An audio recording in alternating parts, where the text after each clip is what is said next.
to another episode of Along the Rock, brought to you by the Radar Free Press. I'm your host, Kierstyn Long, and back in the studio with me today is Bruce Black of the University of Illinois Extension. Thank you for having me back. It's great to be back for our monthly segment. Absolutely. I am super excited to hear more about what you have for us today. Would you mind sharing what you brought? Absolutely. So with it being July, one of the things that we can start thinking about is planting our garden and transitioning to fall vegetables. So most people are like, well, I planted my whole garden. I've got 30 different varieties of tomatoes because I had to buy the 6-packs or the 4-packs to get them. So do I have room? And so the things that you've taken out or you've harvested so far, you can replant with either seeds or transplants for fall vegetables. Now, those vegetables that we want to plant for the fall is going to be those early spring vegetables that we planted or those shorter season vegetables. So things in the brassica family like Brussels sprouts and kale, broccoli. If you can get some of the shorter season of those crops, you really start to get the sweeter flavor in the fall.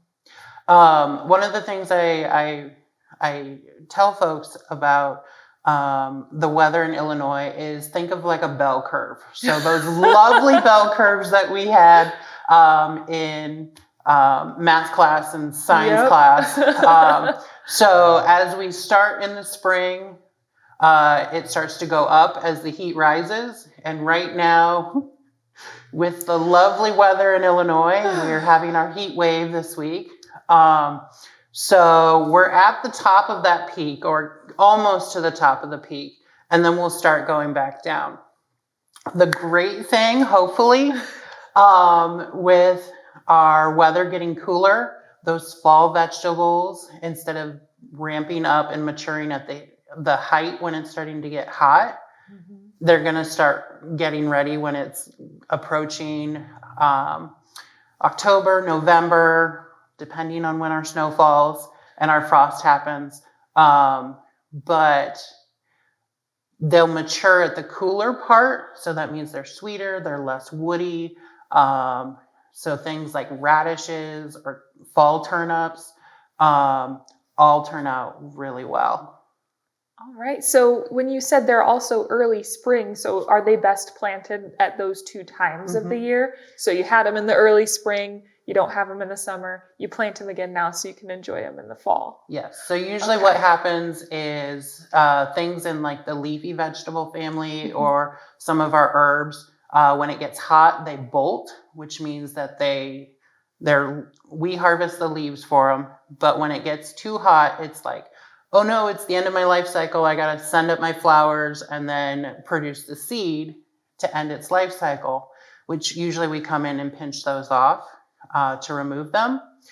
But with planting them about July through September, depending on the days to maturity, they're not going to flower, they're not going to bolt, they're actually going to produce nicer leaves, sweeter leaves. And so fall vegetable gardening is one of my favorite things.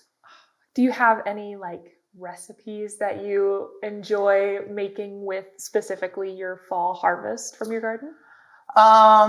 Anything fresh for me. So one of my favorite, and it was not one of my favorites when I was a kid, but garden peas, harvesting peas straight from the garden is one of the greatest things ever because they're so sweet, they're so fresh. And then usually, if you're the one that's asked to pick, it's usually, one for me, one for the bucket. But usually now with green beans and garden peas, it's 2 for me, one for the bucket. And so garden peas are one of my favorite things to plant about mid-July and start harvesting them, as well as green beans, yellow beans, wax beans, purple beans. Plant them in July, August, and then they're ready for that continual harvest and they're so good. So the 7-layer salad with the peas is really good, especially with fall vegetables. Man, I am not a fan of peas, but you're selling me. When you said they're sweet right out of the garden, I'm like, maybe I could do it. Maybe I could do it. And depending on when you harvest them, so the great thing about harvesting your vegetables is you get to pick the stage at which you like them. So if you're growing peas and you really like the tender pods, you can, and not the large peas, you can pick them early. You don't have to wait till you get the ones like are at the store that are the sugar snap peas, because sometimes those have those strings on them, and that's a little off-putting for folks. But if you just want the tender pods, you can harvest them probably 7 to 10 days before they're ready. Or if you want to harvest your seed, depending on your variety, and then dry it and save it for next year, you can let them dry on the pod or harvest them, let them dry inside, and then save that seed for next year. There is so much that I do not know about gardening. I've never even considered, like, it's your garden. If you like it when it's not quite ready, pick it and eat it. Yes. That's fine. Like, I didn't realize it was so customizable. Like, that's the great thing about our gardens, because it's all about your preference. It's all about your experimentation. It's all about your personality. So I am not a fan of green tomatoes, like fried green tomatoes, but there are some people that love them. But the thing with your garden is you can harvest them green. You can harvest them red, yellow, depending on the variety. You could even have white, purple, black, every kind of color except for blue. There's no blue tomato yet. But one of the things that is great for folks right now is if you have a problem with raccoons or deer or anything like that, harvest them at the breaker stage. So the breaker stage is when the color change just starts to happen, and you'll start to see that pink or that yellow happen on the tomato. You harvest it, you take it inside, and you set it on your counter. It is physiologically mature, so it has all of the sugar content that it's going to produce. And because tomatoes produce ethylene, which is the ripening hormone, as they sit on your counter and they ripen, they will color change, but they will already have all the sugar that they're going to develop. So you're not going to get like those fast food tomatoes that are picked green and then gassed with ethylene, and they can hold their shape when they're getting cut or shipped. You'll have a fresh tomato that is ready when you're ready, and then you get it before the raccoons or the deer or the rabbits, which is always the hard work for most gardeners, because all of our wildlife seem to know like the night before that it's ready, and they'll come and harvest it, and then you go out and there's no veggies for you. At least you know you're feeding the local wildlife something good, you know? They're not getting your like leftovers out of your garbage. They have a fresh tomato. Very true. Hey there, I'm just popping in for a moment to let you know that if you have any guest suggestions or questions for future episodes, please email us at alongtherock@theradar.online. Also remember that all of our content is free, so please make sure to like, comment, share, and subscribe. It really makes a difference. Well, I wanted to do a little update on the pizza garden back here. Do you think things look like they're coming along pretty well? So I do. When we were looking at them before the segment, the herbs look great. They are handling the studio light really well. All right. The thing that we had discussed is you can kind of see on the tomato and the pepper, they're having a little bit of tough time with the transition here. And that could be light quality. It could be air temperature in here. And then watering issues, which is customary when you're trying to figure out a new environment and system. Yes. Especially since these are more heavier feeders. They use more fertilizer, they use more water than the fern that was back here. So, Right. but as I've been watching the segments over the month, they look great. Our succulent garden looks phenomenal. We did find before the segment that there are some spider mites on there, which I cleaned off the webbing and we got some of the spider mites off, but we will bring a cotton swab and use some rubbing alcohol and we'll just clean them up so that we can get rid of those spider mites. Perfect. Well, I look forward to continuing to watch them grow and eventually produce these vegetables. Yes. It's just, it has to be so exciting to see literally the fruits and vegetables of your labor. Like, no, I did that. I grew that. Yes. And one of the great things with that is, you know, us gardeners, we have that impulse to buy at the beginning of the season and have all of the seeds, all of the plants, and you're making that investment. But as you look at your return on investment, that $100, $200, depending on how deep you went down the gardening pathway, it could be $300 or $400. But that return of investment of you're going to be saving on your summer and fall, and potentially if you get into canning and preserving your winter grocery bills as well. And as we know, with prices going up, that every little bit helps. So yeah. Well, and I mean, when you're growing it, you know exactly what's happened to it. It's fresh. It hasn't been preserved with anything. So not only are you saving money in the long run, it's also, I'm sure, a lot healthier. So it depends on your comfort level with the herbicides, pesticides, the preservatives that are put on. But one of the things I always tell folks, even if you use an herbicide, a pesticide, whether it's a commercial one or a organic one, make sure to follow the label. So the label is the law in not only Illinois, but the United States. And so on the label, it's going to tell you a pre-harvest interval, which means the last possible time that it is safe to put that herbicide, pesticide on, so that it breaks down before you harvest any of our vegetables. So we want to make sure that folks are having enough time when they put that on there, so that it completely breaks down and it's safe. And then, which leads us into the other topic we were going to talk about. When you harvest and you wash your produce, make sure you are washing your produce, even from your home garden. Just because if there's any soil microbes or anything that splash up, any bacteria, it's good to wash those off.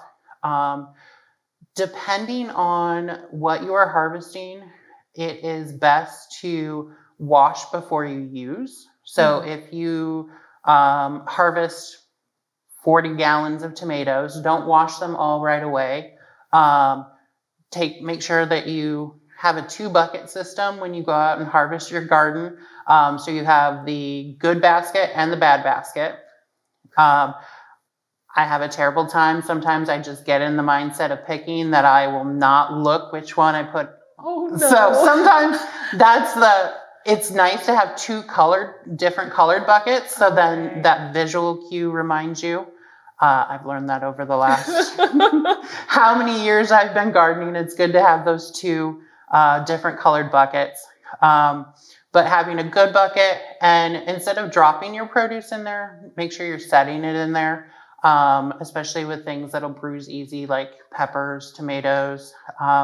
I know we are at the end of June bearing strawberry season, so those last June bearing strawberries are usually harvested about the week of the 4th of July. Okay. And then your ever bearing strawberries, those are the ones that produce 2 to 3 times a year. Those will continue. So June bearing folks, you're at the end of your season, but the ever bearing folks, you should have maybe 1 or 2 harvests left for this year. I love strawberries.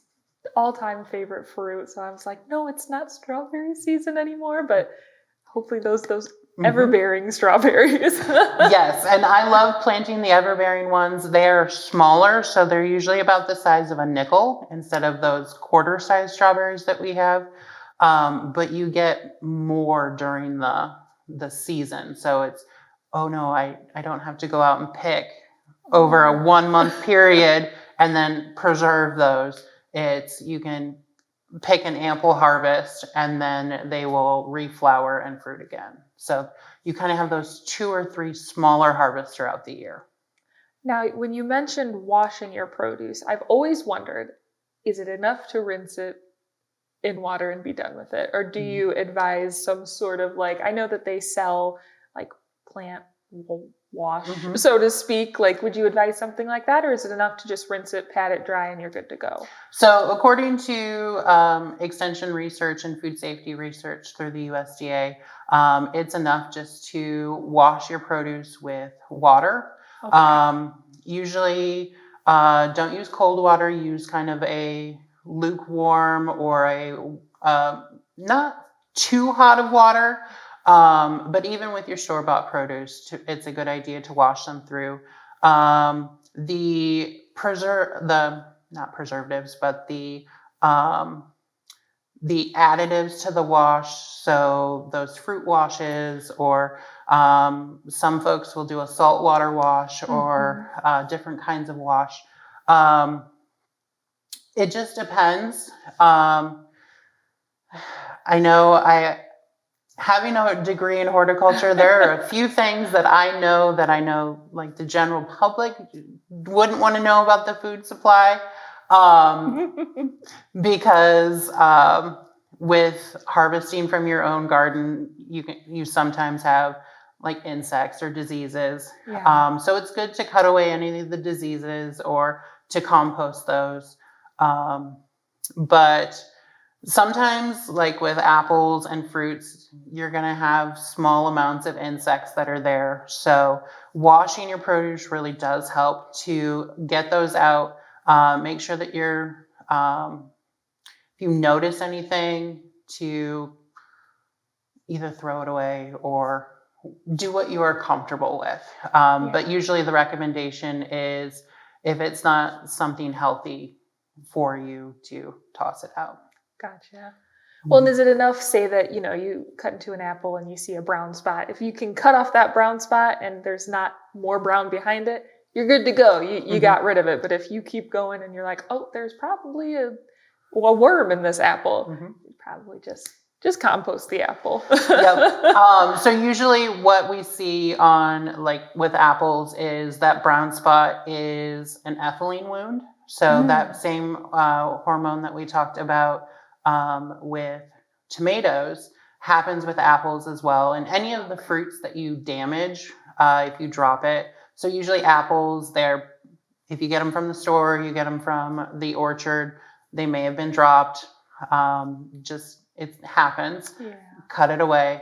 And then the other thing, since you mentioned the worm in the apple, I know everybody does not like to find that.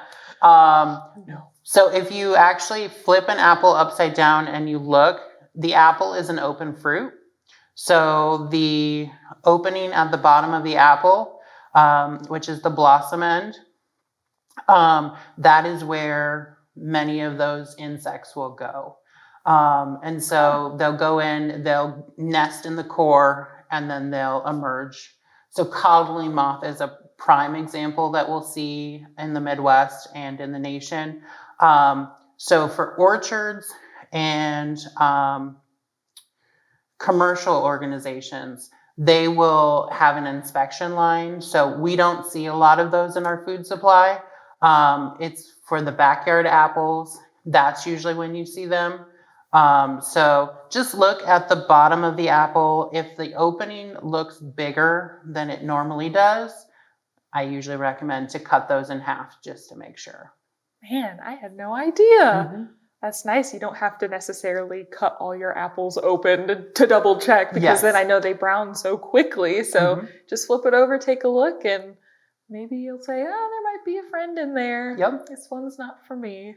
Yes. Usually that's the one that goes back into the compost pile to break down and reabsorb back into the nature. Well, is there anything else that you would like to let our viewers know about either transitioning into a fall garden or getting your produce washed and ready after harvest? So just one of the things, if you have any questions, you can email the segment and we can address those next month. Or if you have something that you need diagnosed, or you're finding something in the garden, you can contact our office. Myself and our Master Gardener group are happy to provide you those research-based informations about what's going on. Usually we ask you to send in some pictures, tell us a little bit about what you're seeing, what you're finding in your garden. And usually it's either garden, lawn, landscape, and then sometimes people find insects in their house. And so I get those too. Some people will find a snake in their garden and they're like, can you tell me what this is? Happy to do it. Please don't bring it in. I don't like snakes, but I will take a picture. Yeah. I will diagnose from a picture for you. But yeah, we've had people bring in insects, and especially with all of the invasives that we've got going on, all the different tree diseases that are going on right now. Yeah, we're happy to provide those answers for folks. That's great, because sometimes you can only put so much information into Google, and it's like, no, that's not quite what I'm looking for, and you can't get your answer, and you might not know where to turn. So that is an awesome service. Yes, and it's one that is free to everyone in Illinois. So whether you live in Carroll County, Lee County, Whiteside County, or anywhere in the nation, actually, Extension is in every county in the nation. Wow. So every state has an extension service. We're federally funded, federally established. And so usually it's the low cost fee if we have to do any tests or anything and send that out. Otherwise, the research-based information we give you is free. And we're happy to do that. It's fun to provide. And speaking of diseases, we had talked about that for our August show, we will be talking about tomato diseases. Woo! And you said hopefully we'll have some examples as well, so people might be like, oh, that's my tomato. And awesome. Well, I'm looking forward to it. I am too. It's one of those things I love talking about, just because everybody wants the perfect tomato, but perfection is in the eye of the beholder. So whatever you grow, you can have that perfection. There are things that different varieties that I'll grow in my garden that are different from what you might grow. And so every tomato is going to look different. A lot of the heirloom tomatoes that have been grown for hundreds of years are not the pretty tomato, but they have those beautiful flavors that we look for. So hopefully we'll have a good mix of heirloom and hybrid tomatoes that we can share with everybody. Perfect. Well, thank you so much for coming in this month, Bruce. I am looking forward to next month already, so I'm super excited to share that with everybody. I can't wait. As always, we'd like to thank our viewers as well as our production staff for making these videos possible. And for more content like this, check us out at theradar.online. See you next time.